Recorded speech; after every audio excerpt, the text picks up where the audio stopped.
thinking here a little bit about the ministry of alms in the Old and New Testaments. There seems to be a connection, and I have come across this in my study of worship in Scripture. There seems to be a connection between worship and the giving of alms in both Testaments. You often see prayer and almsgiving linked in Scripture. So, for example, in Matthew chapter 6, when Jesus is commenting on giving alms, he immediately goes from that into a discussion of prayer. And Acts chapter 10 is another example where Cornelius is one who prays always and gives alms. But there's also a connection between the giving of alms and the worship of God at the temple.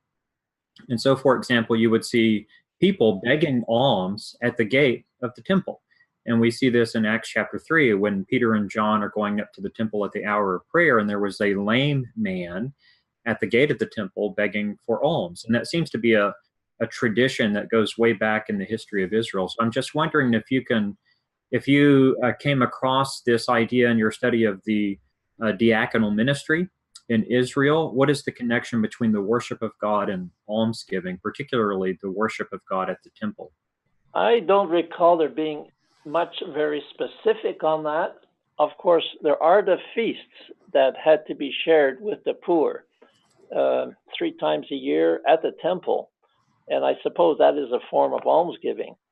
But like the sacrifices that were brought to the temple many of them were shared by the Levites, right? It was part of their income. Mm-hmm. And the Levites were often lumped with the poor. So it would kind of be an offering in kind. But I do agree with you that in our current worship, we certainly build on the biblical tradition of giving as a sign of gratitude, giving of our material means for the cause, not just of the church, but of the poor. Now, interestingly, Calvin, if I recall correctly, kept the alms box outside the church. But the Reformed tradition also included the alms being given at the Lord's Supper table.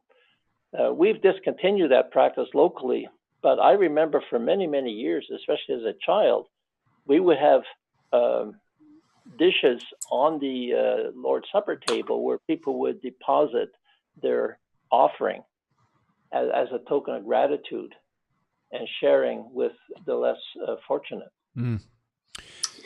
We had that at Calvary in Glenside. They often take a second offering. They have a regular offering, which goes to the general, fund or expenses of the church, but there is a special and particular diaconal offering immediately following the observance of the Lord's Supper. In that situation, they do that monthly, so I wonder if that's a vestige of some form of Reformed practice. It most certainly is, yes. As Dr. Van Dam mentioned, Calvin had a deacon's box set up outside the church where people would give alms after they celebrated the Lord's Supper. So it was done in connection with the Lord's Supper. And the city council in Geneva also forbade begging in the streets after the Reformation came to Geneva. So how did they provide for the poor? They did it by means of a diaconal ministry.